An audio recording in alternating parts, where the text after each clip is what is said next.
In his book, The Future of an Illusion, Freud described belief in God as a collective neurosis, which he labelled as a longing for a transcendent father beyond human nature.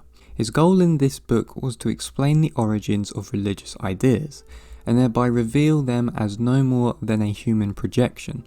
Freud reasoned that as we grow up, we discover that our earthly fathers are not able to give us all the answers in life or protect us from a very dangerous and scary world. And so, we created the concept of God by projecting up into the sky a sort of superhuman father figure. Therefore, we know that what we think of as God is only an illusion or projection growing out of a deeply held desire for an all-knowing and all-powerful benevolent father who will take care of us. Freud claimed that because human beings live in society, that we are all collectively forced to control ourselves by repressing instinctive desires, which manifest through the id.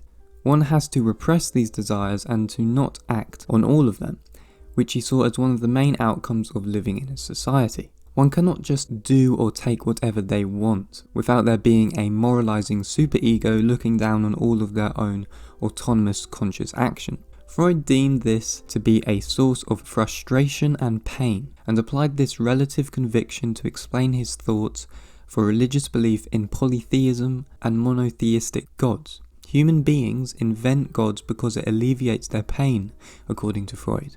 They invent them because the gods will reward and or compensate people for their earthly troubles in the afterlife, thus claiming religious belief to be a collective neurosis. Further on in his book called The Future of Illusion, Freud claimed that God or multiple gods in religion are simply examples of desired wish fulfillment and are complete illusions. As children and when we grow into adulthood, we come to learn of how we develop by nature extreme dependence in relation to child-parent relationships. Due to these highly sensitive attachments which give our lives meaning, an extreme state of fear and crisis develop when this is deprived and suddenly missing. Through later development as we grow into adulthood, this dependence is projected into the wider metaphysical world. The result is the imagination of large-scale cosmic parents which care about our human existence, thus resulting in monotheism and polytheism. In this case, human beings feel helpless in a hostile world where they do not get what they want.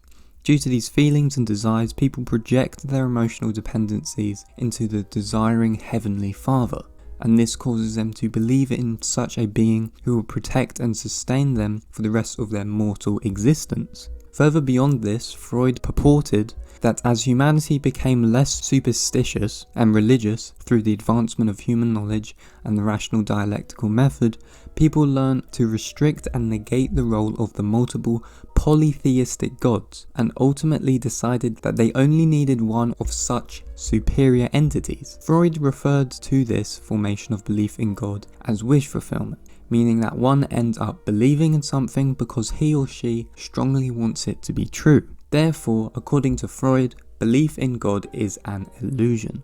According to Freud, it is an illusion not only because it is a product of wish fulfillment or wishful thinking, but also because God and religion can be neither proven nor disproven. Freud did not say that an illusion is by definition false, but rather that it is unlikely to be true, with this statement providing the analogy of a middle-class woman who desired to marry a prince, which although it is not an impossible fate, it is certainly an unlikely one. Freud did believe that religion had done many good things for people and society.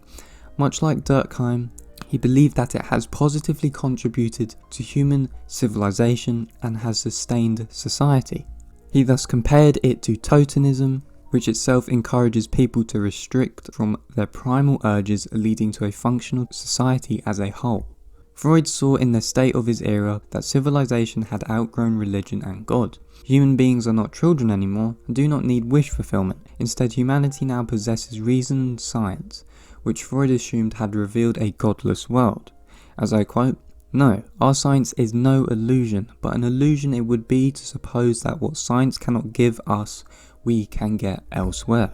End quote. With this all in perspective, we can see that Freud believed religion is nothing but only illusions, fulfillments of the oldest, strongest and most urgent wishes of mankind. And we already know the terrifying impression of helplessness in childhood aroused the need for protection through love, which was provided by the father.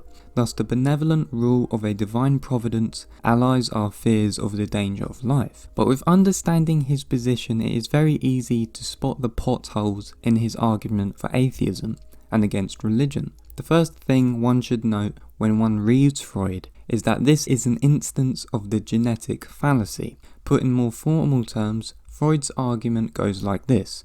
1. The development of the human mind through natural history has provided those minds with a number of special properties.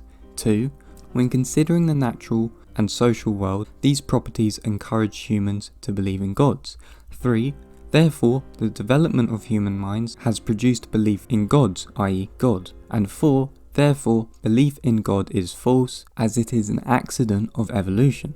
This type of reasoning aims to argue for the truth or falsity of a belief simply from considerations about the origin of the belief itself. But of course, perfectly true beliefs can emerge even from crazy sources. To see why this line of reasoning is flawed, imagine telling someone that you believe the best form of government is a democratic government. The person you're talking to, however, replies that the only reason why you believe that is because you were born in a democratic country. Therefore, he or she concludes democracy is not the best system of government. This line of reasoning is obviously problematic. Democracy can still be the best system of government despite the fact that the only reason you believe that is due to where you were born. Freud in theory, within psychoanalysis, understands religious belief to be the result of a deep psychological need and desire. However, it does not follow from this, assuming he is right, that religious beliefs are then false. If Freud is correct in his assessment that we come to our belief in God through a deep psychological desire,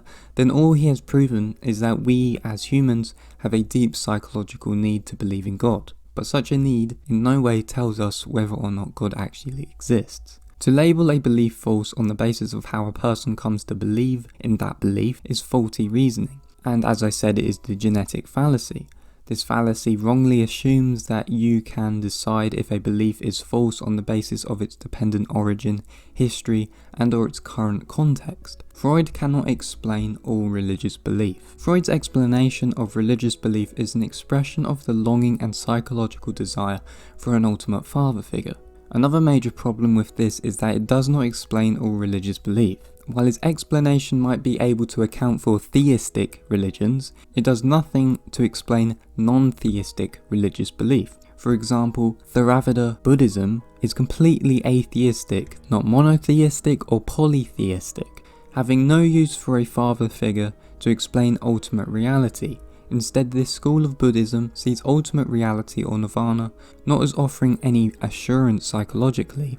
After all, there is no self to survive beyond death. In fact, looking for such a psychological comfort is part of the problem which keeps one bound to karma and the cycle of rebirths.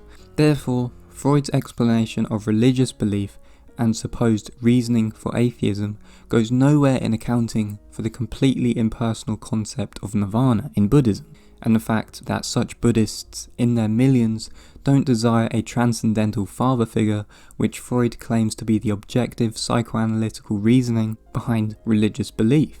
So we can see that Freud's argument doesn't get us any closer to anything around the metaphysical question of God's existence. At most, what he has engaged with is religious epistemology. That is, he has at most explained how it is that we could have acquired a belief in God. But he hasn't actually done anything to show why belief in the existence of God isn't warranted, neither has he shown that God's existence is improbable or impossible. He has simply started with the assumption that God does not exist and proceeded to argue full circle until he comes back to his starting assumption. So there you go, that is Freud's view of the psychological reasoning for why people are religious and follow religious beliefs, with an added side note critique of its fundamental flaws.